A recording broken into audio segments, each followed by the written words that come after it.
말씀 듣기 전에 옆에 계신 분들과 이렇게 인사하겠습니다. 주의 말씀으로 부흥하십시오. 함께 인사하겠습니다. 주의 말씀으로 부흥하십시오. 아멘. 네. 주의 말씀으로 부흥하는 자가 되기를 원합니다. 이름값을 하면서 사는 것은 참 어려운 것 같습니다. 공인이라고 얘기하고 있는 연예인이 됐든 정치인이 됐든 그렇게 그들을 사랑하고 또 지지하고 또 그 마음을 다해서 그렇게 관심을 가졌던 그런 자들. 그런데 그들이 어때요? 그 이름값 하지 못하고 잘못된 모습을 나타내면 그렇게 팬이었던 사람들이, 그렇게 사랑과 지지를 주었던 사람들이 갑자기 어떻게 해요? 돌변해서 굉장히 강력하게 그 죄를 묻고 또 어려움을 주는 그런 일들을 우리가 흔히 보게 됩니다. 그래서 이름값 하며 사는 것이 참 어려운 것 같습니다. 제가 이 야구 레전드 방송을 봤는데 거기에 이승엽 선수가 나왔습니다. 여러분 잘 아시는 것처럼 2002년도에 뭐가 있었어요? 월드컵이 있었습니다. 축구 열기가 확 올라가니까 야구 열기가 막 식었었습니다. 근데 2003년도로 기억하고 있는데 그때 이승엽 선수가 아시아에서 홈런을 제일 많이 때렸습니다. 56호 홈런을 때렸는데 그 56호 홈런은 그 홈런볼을 받기 위해서 사람들이 어떻게 했냐면 야구장으로 몰려들기 시작했습니다. 왜냐하면 그 공 건지면 장난 아니게 나가니까요. 그래서 야구장에 가면 어떻게 됐을까요? 다들 이따만은 잠자리채 들고 난리가 났었습니다. 그게 야구장 풍경이었습니다. 그만큼 어떻게 했냐면 이승엽 선수에 대한 지지가 있었고 56호 홈런을 탁 때리니까 어때요? 진짜 난리가 났었습니다. 그래서 야구가 계속 붐이 일었던 것 같습니다. 그렇게 관심을 많이 받았었는데 이제 이승엽 선수한테 물어본 거예요. 선수가 때린 홈런 중에 기억에 남는 홈런이 있습니까? 당연히 56호 홈런이 가장 기억에 남는다고 얘기했었고 2008년도 베이징 올림픽 때 그 홈런을 이야기하더라고요. 사실 이승엽 선수가 2008년도에 국가대표로 갔는데 계속 부진했습니다. 선수들이 이 국민들의 마음이 어땠을까요? 그렇게 지지와 열성을 보냈던 이승엽 선수가 계속 부진하니까 실망감을 드러내기 시작했습니다. 그런데 4강에 누구랑 붙었냐면 일본이랑 붙은 거예요. 병살을 친 거예요. 병살 뭔지 알죠? 투아웃을 당하는 거예요. 그랬더니 이 대한민국 국민들이 야유를 보내기 시작했습니다. 마음에 상처를 입은 거죠. 여러분 이승엽 선수였으면 마음이 어떻겠습니까? 너무 힘들었을 것 같아요. 그런데 8회에 이승엽 선수가 기다리던 뭘 날렸을까요? 홈런을 쳤습니다. 2점 홈런을 통해서 우리가 이제 4강에서 이기고 결승전에서 이겨서 금메달을 땄습니다. 근데 그게 이례적으로 원래 이승엽 선수가 이제 홈런을 치면 세레머니를 크게 하는 선수는 아닙니다. 그냥 이렇게 뭐 하든지 이렇게 달려오든지 이렇게 하고 끝나는데 그때만큼은 두 손을 막 들고 난리를 친 거예요. 그리고 인터뷰를 하는데 이승엽 선수가 막 울었습니다. 왜 울었는지 짐작이 가시죠? 그만큼 어때요? 그 이름값의 무게가 크다라는 것을 본인도 느꼈기 때문이에요. 여러분 우리 모두도 이런 이름값을 가지고 있습니다. 그리스도인이라는.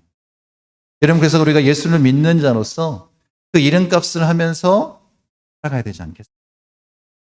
많은 그리스도인들이 그 이름값을 감당하지 못하니 지금 한국 교회에 또 사람들이 비난하고 그렇게 손가락질하는 것 아니겠습니까? 그리스도인, 우리가 사도행전을 나누고 있는데 11장 26절에 안디옥에서 비로소 그리스도인이라는 일컬음을 받았다고 기록이 되어 있습니다. 비로소 안디옥에서 그렇게 그리스도인이라 일컬음을 받는 그런 은혜를 경험했는데 이 비로소라는 단어를 국어사전의 뜻을 살펴보면 이렇습니다. 어떤 일이나 현상이 다른 어떤 계기로 말미암아 또는 꽤 오랜 기다림 끝에 처음으로 이루어짐을 나타내는 말이라고 얘기합니다. 그러니까 그 이전에는 그리스도인이라고 불리지 않았는데 안디옥에서 비로소 뭐라고 불렸다는 거예요? 그리스도인이라고 불렸다는. 여러분 그 이전에 예수를 믿는다라는 것을 알았습니다. 사람들이 이제 관심을 많이 갖기 시작하기 시작했다는 거예요. 이 예수 믿는다는 이 그리스도인들, 그때는 그리스도인을 불리지 않았지만 이들의 삶을 보니까 우리는 예수를 믿고 그 예수님을 찬양하고 그 예수님을 예배하고 그 예수님과 함께 동행하는 삶을 자랑하고 그런 모습으로 나아가는 것을 보게 됐다는 것입니다. 그래서 이 세상의 가치관을 가지고 살아가던 사람들과 전혀 다른 삶의 방식으로 나아가는 자들을 유심히 지켜보기 시작했던 거예요. 그들에게 뭐가 가장 중요했습니까? 예수 이름이 가장 중요한 거예요. 하나님 나라 백성으로서 그렇게 살아가는 것을 보게 된 것입니다. 그래서 비로소 안디옥에서 그들은 뭐라고 불렀다고요? 그리스도인이라고 부르기 시작했다는. 근데 여기서부터 문제가 시작이 됩니다. 어떤 문제냐면 당시 로마 안에서 유대교는 공인된 종교였습니다. 그래서 핍박하지 않았습니다. 그런데 이제 유대교가 아닌 비로소 뭐라고 불렸다고요? 그리스도인이라고 불리면서 새로운 종파가 시작이 됐다고 여긴 거예요. 그러니까 어때요? 이전처럼 보호받지 못했습니다. 그리고 가장 큰 어려움은 뭐냐면 로마 황제만이 뭐예요? 나의 주인이고 나의 구주가 돼야 됩니다. 이 로마 황제가 아닌 누구를 주인으로 구주로 삼고 살아가는 거예요? 예수님을 구주로 주인으로 삼고 살아가는 거예요. 당연히 핍박이 있을 수밖에 없어요. 유대인들이 어떻게 해요? 그것을 이용해서 기독교인들을 더욱더 핍박한 건 아니겠습니까? 그럼 그럼에도 불구하고 그들이 그리스도인이라고 불리는 것을 했을까요? 자랑스러워하지 않았겠습니까? 자신의 생명, 자신이 가진 모든 것들을 다 내놓더라도 그 예수 그리스도를 위해서 살아가는 것, 그것을 즐거워하며 기뻐하며 나아가지 않았겠습니까? 그래서 어떻게 해요? 이들의 삶이 정말 그리스도인 그 이름값을 하면서 살아가기 때문에 선한 영향력들을 나타낸 건 아니겠습니까? 어쩌면 우리가 잊고 살았던 이 이름값, 그리스도인이라는 이 이름을 우리가 온전히 나타낼 수 있는 자가 되기를 원합니다. 그래서 오늘 본문에서 바울이 분명하게 말씀하고 있는 게 그거예요. 교회 안에서 그리스도인으로서 이 교회가 부흥하고 성장하기 위해서 그 이름값을 다하기 위해서 필요한 것이 무엇인가? 이것을 지금 우리에게 말씀해 주고 있다는 것입니다. 중요한 것은 다른 것이 아니라 하나님의 말씀, 그 복음을 올바로 전하는 것, 알고 있는 것, 이게 중요한 것 아니겠습니까? 바울이 에베소에서 제자라고 불리우는 사람들을 만났습니다. 그래서 제자라고 부를 때는 성경에서 제자라고 부른다는 것은 누구의 제자를 나타내는 거예요? 예수님의 제자를 나타내는 거예요. 그래서 바울이 묻습니다. 2절에 보니까 뭐라고 묻냐면 여러분은 믿을 때 성령을 받았습니까? 그때 뭐라고 얘기해요? 나는 성령에 대해서 듣지도 못했습니다. 이렇게 얘기합니다. 그러니까 이 제자라고 얘기하고 있지만 어떻다라는 거예요? 올바른 하나님의 말씀, 그 지식을 갖고 있지 않았다는. 그들이 하나님의 말씀을, 그 복음의 내용을 온전히 듣지 못한 것 아니겠습니까? 여러분, 여기서 등장하는 이 제자들은 그 복음에 대해서, 그 복음의 핵심에 대해서 잘 몰랐습니다. 로마에서 바울이 이렇게 얘기합니다. 같이 한번 읽어보도록 하겠습니다. 내가 증언하노니 그들이 하나님께 열심히 있으나 올바른 지식을 따른 것이 아니니라. 하나님의 의를 모르고 자기 의를 세우려고 힘써 하나님의 의에 복종하지 아니하였느니라. 뭐가 없다라는 거예요? 열심히 있지만 올바른 지식이 없었어요. 그러니까 어떻게 된 거예요? 하나님의 의를 나타내는 삶이 아닌 자기의 의를 나타내는 삶을 살기 시작한 것 아니겠습니까? 물론 유대인들을 향한 책망이지만 그리스도인으로서 우리가 이 말씀을 좀 깊이 한번 생각해 봤으면 좋겠어요. 내가 그리스도인으로 살아갈 때, 그 이름값을 감당하며 나아갈 때 정말 하나님의 말씀에 합당하게, 그 복음의 능력에 합당하게 우리가 살아가고 있는가? 그 말씀을 우리가 바로 알고 있는가? 올바로 그 말씀을 지켜 행하고 있는가? 이것을 우리가 깊이 한번 따져봐야 되지 않겠습니까? 여러분, 성령의 오심이 중요한 이유가 있습니다. 왜 바울이 그렇게 성령을 먼저 강조했는지. 여러분 잘 아시는 것처럼 하나님 나라의 복음의 핵심이 뭐예요? 성령 아니겠습니까? 성령이 없으면 그 하나님 나라의 복음이 완성되지 않는 거예요. 그 성령이 없으면 뭐도 없을까요? 하나님의 놀라운 구원의 역사도 하지 않는 것 아니겠습니까? 여러분, 이들이 지금 예수님의 제자라고 말하고 있지만 세례 요한에게 세례를 받은 것만 얘기하고 있습니다. 예수 이름으로 세례받지 못했습니다. 그 성령의 세례도 받지 못했습니다.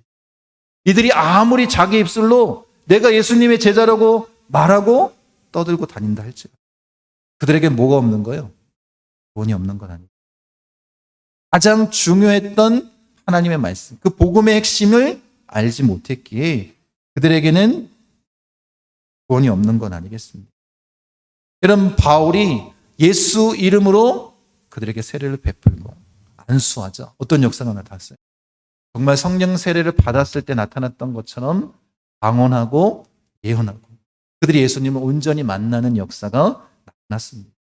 여러분, 성령 세례를 받았을 때 우리의 정체성이 바뀌는 거예요. 성령의 충만한 은혜를 우리가 경험했을 때 그리스도인으로서 우리 정체성이 바뀌어요. 그리고 어떻게 해요? 그 하나님의 말씀을 의지하면서 복음의 능력을 올바로 살아내야 되지 않겠습니까? 여러분, 그래서 부흥을 위해서 중요한 것이 있습니다.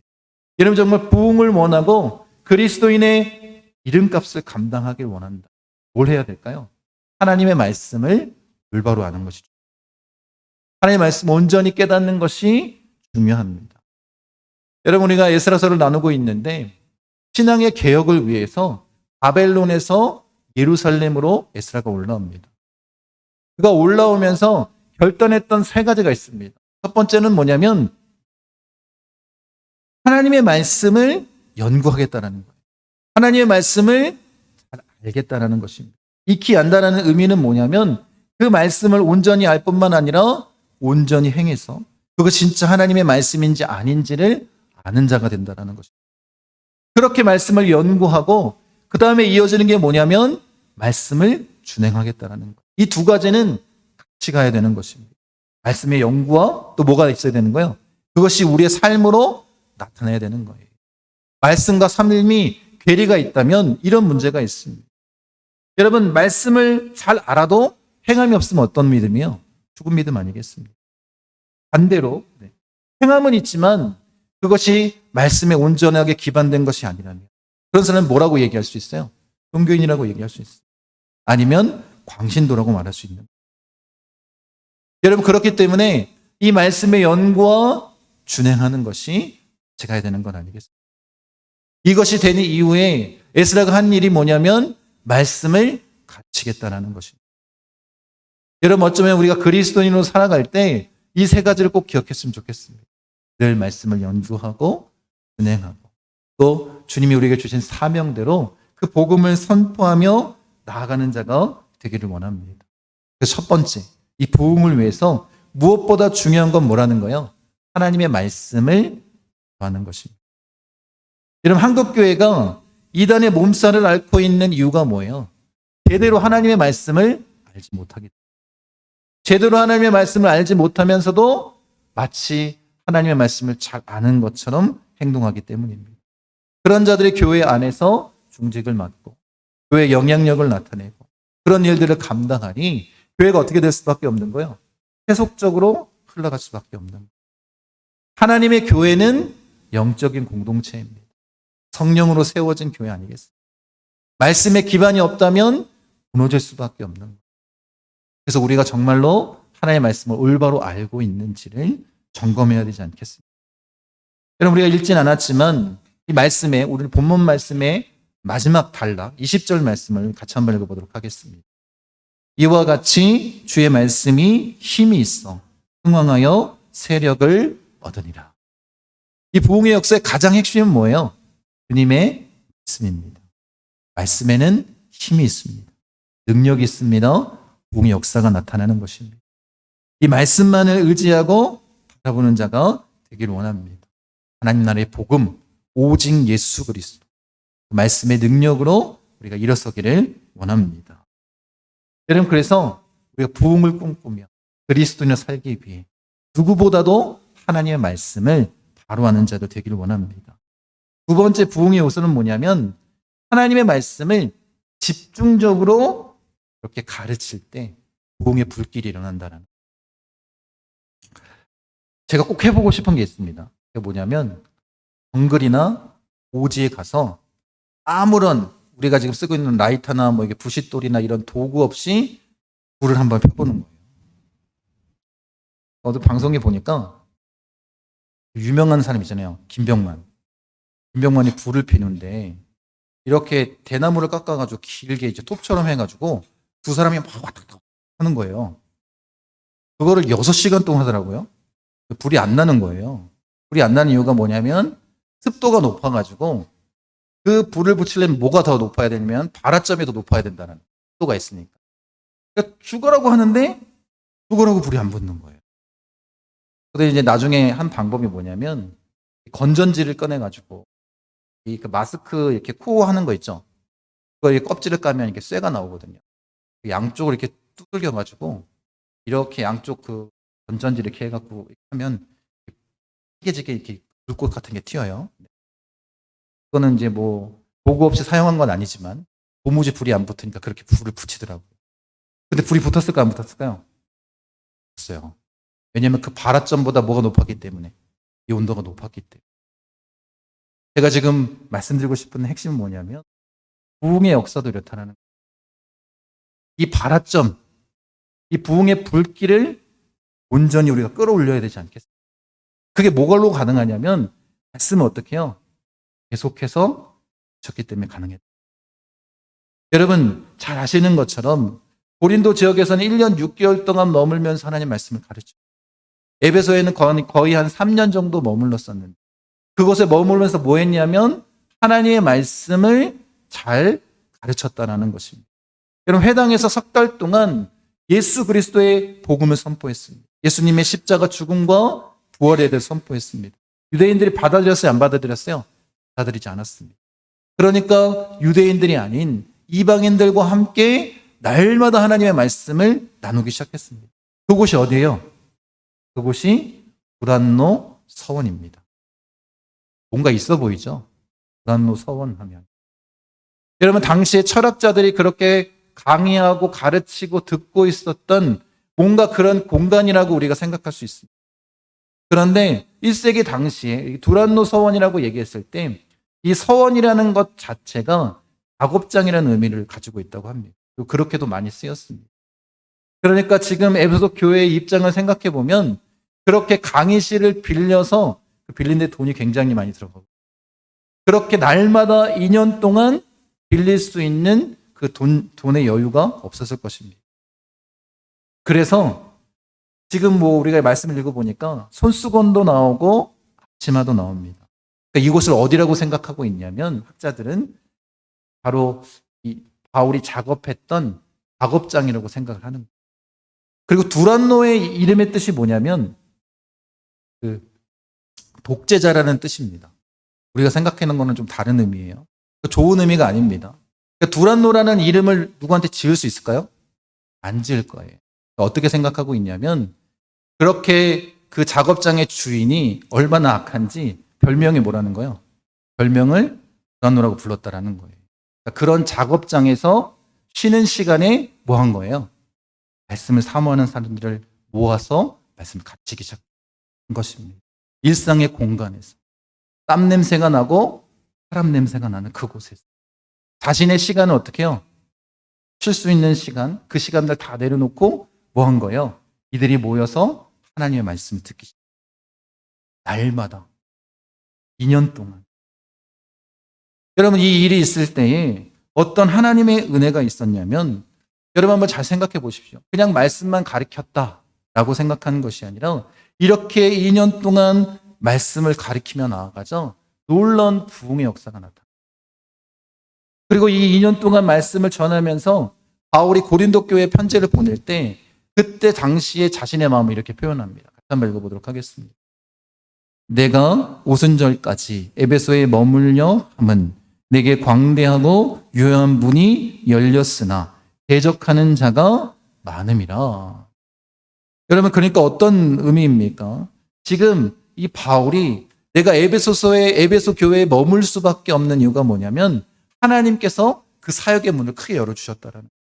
그런데 어떻다라는 거예요? 뭐도 있다라는 거예요? 대적자들이 라고도 얘기하고 있습니다. 그것서 말씀을 선포하지만 마음의 상태는 어땠을까요?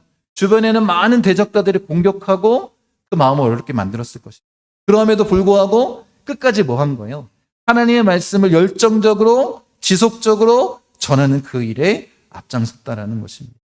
9회 동안 이같이 전하자 아시아 지역에 유대인이든 헬라인이든 다 뭐 했다는 거예요? 하나님의 말씀을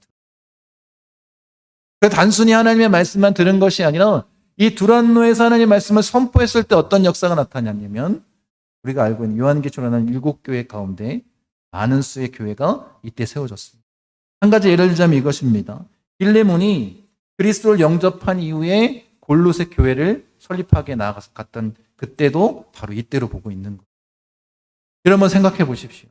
그것은 하나님의 말씀을 가리키자 그냥 말씀만 듣고 끝난 것이 아니라 이들이 어떻게 했다는 거예요. 그 말씀을 듣고 아시아 전역으로 흩어졌다는 거예요. 그리고 어떻게 해요?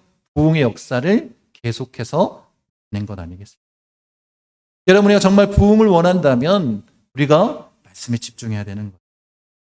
말씀을 사모해야 되는 거예요. 말씀을 듣는 그 자리를 사모해야 되는 건 아니겠습니까? 그렇게 나아갈 때 부흥의 역사가 나타나는 것입니다. 다른 말씀 그리고 그 말씀을 집중적으로 하고 그 말씀대로 살아갈 때 이런 역사가 나타나는 것 아니겠습니까? 여러분 이런 부흥의 역사가 나타날 때 늘 동반되는 것이 있습니다. 한번 읽겠습니다. 하나님이 바울의 손으로 놀라운 능력을 행하게 하시니 심지어 사람들이 바울의 몸에서 손수건이나 앞치마를 가져다가 병든 사람에게 얹으면 그 병이 떠나고 악기도 나가더라. 여러분 이 부흥의 역사가 나타나니까 어떤 일들이 나타나는 거예요? 놀라운 기적의 역사가 나타나기 시작했습니다. 여러분 중요한 건 이겁니다. 바울이 지금 어떻게 살았어요? 하나님의 말씀을 바로 알고 올바로 그 말씀을 전하는 그 사역을 했습니다.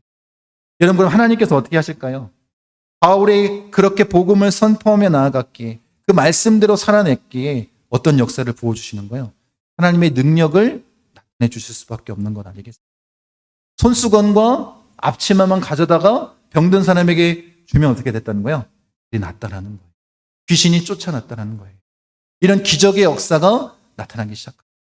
우리가 읽진 않았지만 그 이후에 마술하던 사람들이 어때요? 바울처럼 귀신을 쫓아내려고 하다가 큰 해를 당합니다.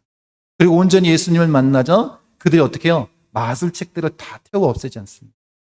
이런 놀라운 부흥의 역사를 일으켜 주시고 그 성령의 권능을 하나님의 능력을 보여주신다라는 거예요. 어떨 때 가능하다라는 거예요? 우리가 말씀 위에 온전히 설 때, 말씀을 그렇게 집중적으로 가르칠 때, 그리스도인으로서 정말 온몸으로 말씀을 듣고 그에 합당하게 말씀을 연구하고 준행하고 가르치며 나아갈 그리스도인은 그런 삶의 모습을 나타낼 때에 하나님께서 그 부흥의 능력을 부어주시는 거예요. 왜 기적이 나타나지 않지? 이유가 뭘까요? 우리가 말씀대로 살지 않았기 때문 아니겠습니까? 말씀의 능력을 우리가 믿지 않았기 때문 아닙니까? 그리스도인으로서 이름값 하지 못하는 삶을 한 것은 아닙니까? 여러분 정말로 그 부흥의 역사를 경험하길 원한다면 하나님의 말씀을 온전히 아는 자 되길 원합니다. 그리고 그 말씀을 집중적으로 나누는 자 되길 원합니다. 그리고 땅끝까지 주의 복음을 선포하며 하나님 나라의 놀라운 부흥의 역사를 내는 우리 목포 순복음 중학교 성도님 되시기를 간절히 축원드립니다.